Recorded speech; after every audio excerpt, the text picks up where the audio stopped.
je vais revenir un peu à ce que vous dites dans le temps déployé. Vous dites, où faut-il placer la séparation entre l'appareil de mesure et l'observateur, entre le cadran et l'œil, le long du nerf optique, et où s'arrêter? Ben écoutez, je vous répondrai d'abord que cette question-là est très parente de celle que vous posiez tout à l'heure, en demandant si la matière imite la vie ou pas. Cette question, naturellement, chacun l'aborde dans les termes de sa discipline. Et pour le physicien, c'est la question de la relation entre la négantropie et l'information. C'est à savoir la différence entre la chose représentée et la représentation.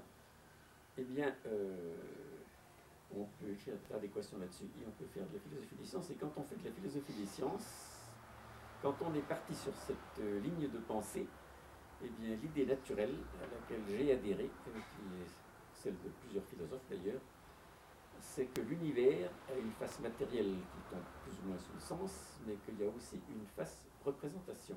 Que l'univers est quelque chose de biface, qui est chose représentée d'un côté et représentation de l'autre. Cette idée, vous la trouvez chez beaucoup de philosophes, par exemple Bergson, entre autres, et beaucoup d'autres.